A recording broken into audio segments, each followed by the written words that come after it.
please bear with me because I took pain pills for my back, and so I am a little loopy, just a little bit, but I'm excited about what happened. Okay, my family, my blood family, my biological family got some good news.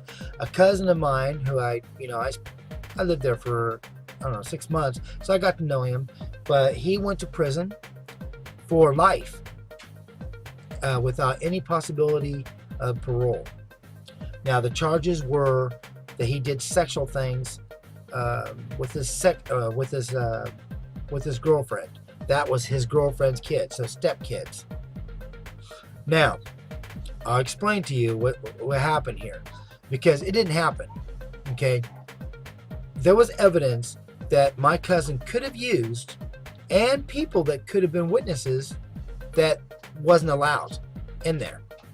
And because of that, see, it was determined by a panel of judges that the prosecutor definitely went over her bounds, and that she actually, well, I say lied. She lied about things, misquoted things, and this misled the jury. And I got to see, it was like an hour-long thing where my cousin's lawyer got up there and argued his point, and then the prosecutor, she didn't even show up. It was her assistant that went there, and they both argued their points. And the panel agreed with my cousin's lawyer that the prosecutor did things wrong. I mean, it was plain and simple, and I could see, I was going like, wow, she did that? Oh, I would have been pissed too if you had witnesses. Now, the oldest daughter that he supposedly molested, she accused her blood father of molesting her, and then later on, she admitted that was a lie. They wanted to bring that into evidence. They would not. So see, that showed a pattern that the girl had lied before, you see? And so she was lying now. Nothing was ever accused, of him until after they weren't together anymore and filed for divorce. That's when the kids came forward and said this happened. And there was people that believed that my cousin did what he did, and there was people like me who believed he did not. And I don't think he did. I think it was all because of the wife didn't want him around the kids anymore, and there was no evidence, by the way. No evidence whatsoever. No DNA, no witnesses of anything. It was the three kids saying things. And the main charges were against the oldest. It was 2 girls and a boy. And it's just that my cousin, if he could have had things brought into evidence, I don't think he would have ever been convicted. And I have a feeling that the prosecutor's not going to retrial this.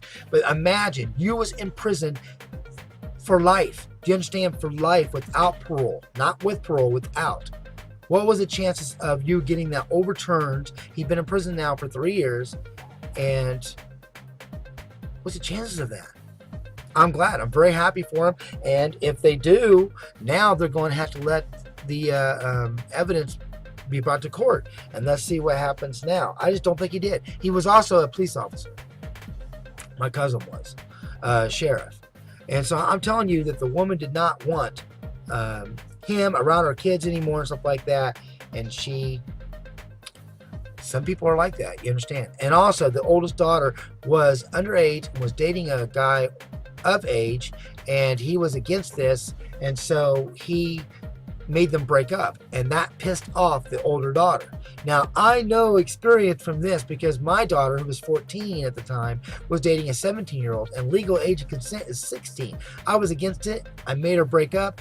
Neither one of them was happy about it. I went to his father, and he didn't like it either.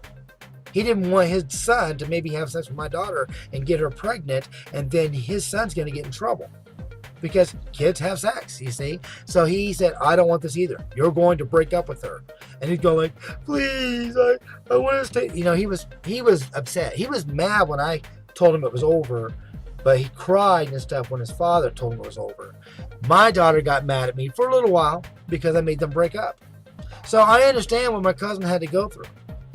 I think it pissed her off. And I think that she thought, I'm going to get rid of you. You see what I mean? My daughter could have done the same thing, and thank God she didn't.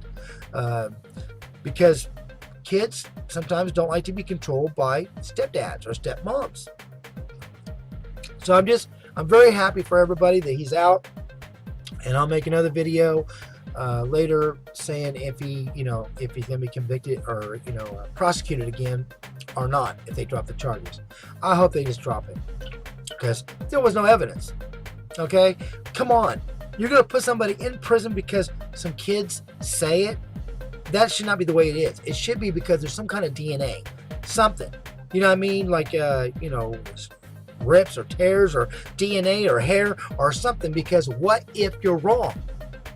There's people that have molested or raped and they only get like 10 years. Some get 5. My cousin was actually sentenced for life without no evidence. Do you understand? What if he was innocent? Which I think he is. But I'm saying, what if? Is that fair? Those kids would be going, yeah, he's gone.